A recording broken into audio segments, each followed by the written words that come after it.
ngayong gabi sa ating buhay, batas, at karanasan. Sa ating buhay, natututo tayong umibig, magtiwala, umasa, at masaktan. Tunghayan natin ang karanasan at pakikipagsapalaran ni Mia, isang babaeng nagmahal, nasaktan, nagtiwala, at lumaban.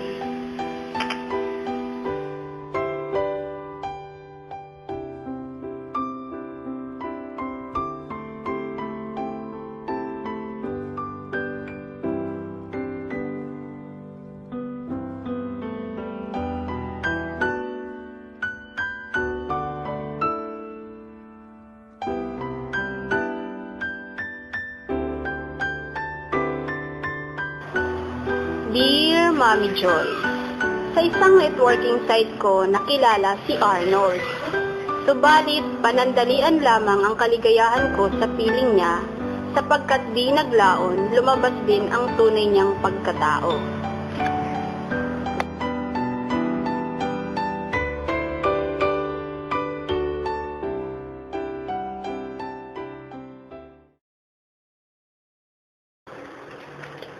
Hoy, Mia! May problema ka ba?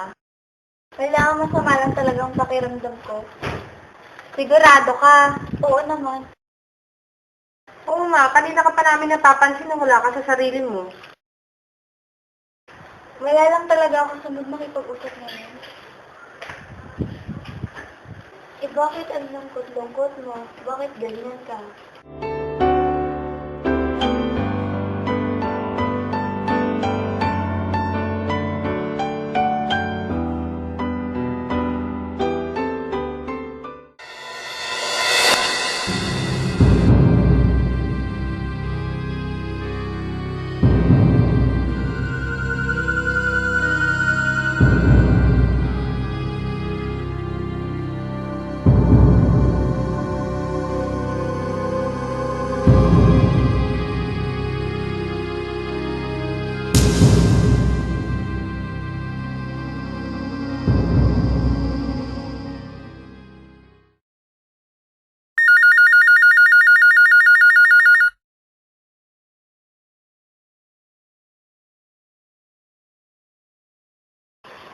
Hi, Mia. Di mo pa ako namimiss? Gusto ko makipagkita sa'yo. Pwede ba? Huwag mo na akong tatawagan. Ayaw na kitang makita kahit kailan. Ha? Pag di ka nakipagkita, hindi mo magugustuhan yung gagawin ko sa'yo.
Naging tikom ang bibig ko sa mga pangyayari dahil sa takot sa mga mapanghusgang mga tao.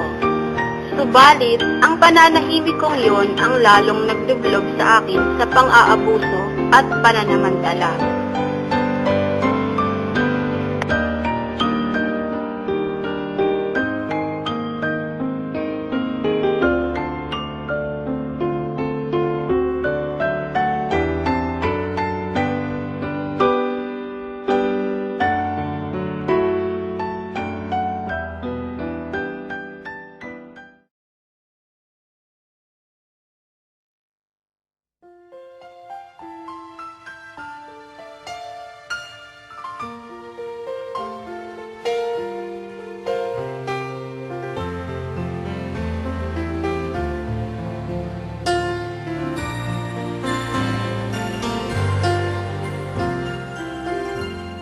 Can't believe what I just heard.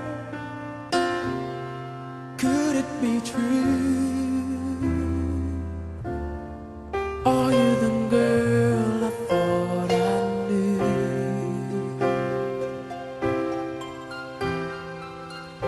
The one who promised me her love. Where did it go? Does anybody ever know? How do you heal a broken heart that feels like it will never be this much again? Oh no, I just can't let go. How do you heal a broken heart that feels like it will never love this much again? Oh no, tonight I'll hold what Subalit, mabait pa rin sa akin ang kapalaran. Sa panahong tila pinagsakluban ako ng langit at lupa, saka may nakilala akong tila anghel na umunawa, umagapay, at nagbigay ng panibagong pag-asa. And were you ever what you see? Or was I a fool who fell in love with his own dream? And now you say you want to leave, start a new life today. Those words I thought you'd never say. How do you heal a broken heart that feels like it will never be this much again? Oh no, I just can't let go. How do you heal a broken heart that feels like it will never love this much again? Oh no, tonight I'll hold what could be right.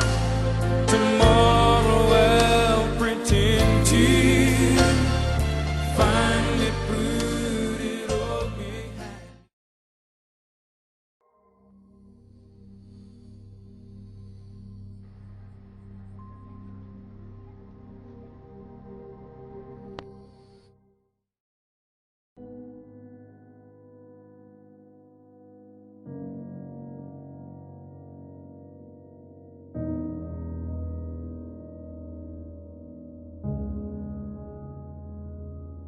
Pwede na din kasuhan ng Republic Act 9995 known as Anti-Voyeurism Law. Pumunta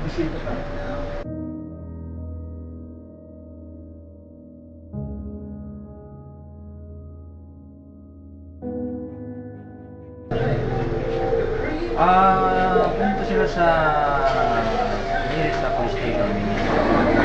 Hindi sila ng tulong, i-complain nila kung sino man yun. Pero yung mga ganyang kaso, usually talaga medyo ano yan, medyo high-tech yan. So kailangan yan. CCG meron yan, as well as NBI meron din. May mga talagang section talaga na yan, very preferred sila sa mga ganyang kaso.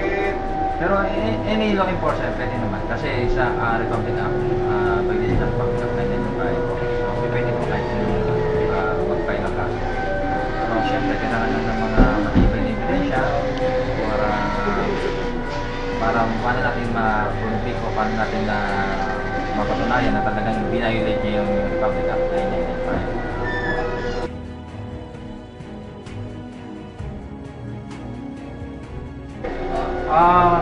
If they found guilty, if they found guilty, ang ano niyan, 7 years up and fine of 500,000.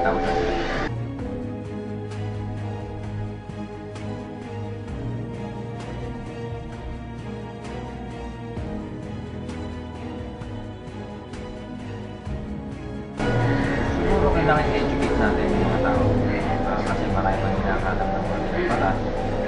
So, by educating them, malalaman nila kung ano yung penalty niyan kasi medyo bigat na penalty niyan. Sabi kayo sabi ko nila, 7 years yan at mayroon siyang fine na 500,000. Siguro pag nalaman nila, matatapos nila. Salamat din, sir.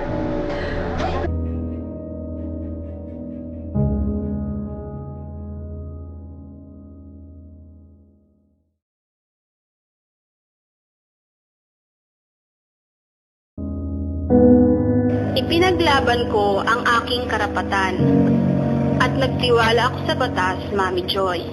At di naglaon, nakamit ko din ang katarungan.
Umuwi ako ng probinsya, Mami Joy. At doon, hinayaan kong maghilom ang mga sugat na dulot ng taong minahal at pinagkatiwalaan ko. Sugat sa puso na ginamot din ng isang taong marunong magmahal ng tunay at maghintay. Siya ang aking kabiyak, kapatid ng anghel, aking nakilala sa gitna ng aking pagdurusa.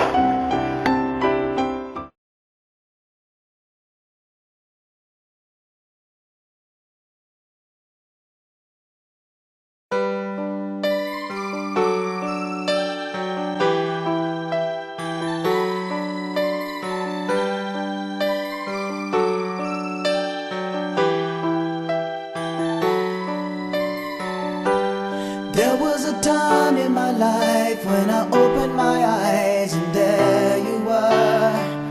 You were more than a dream, I could reach out and touch you, girl, that was long ago. Ano ba yung hawak mo? There are some things Ano ba yung iniisip mo? that I guess I never Wala, know. masaya lang ako kasi magkakita.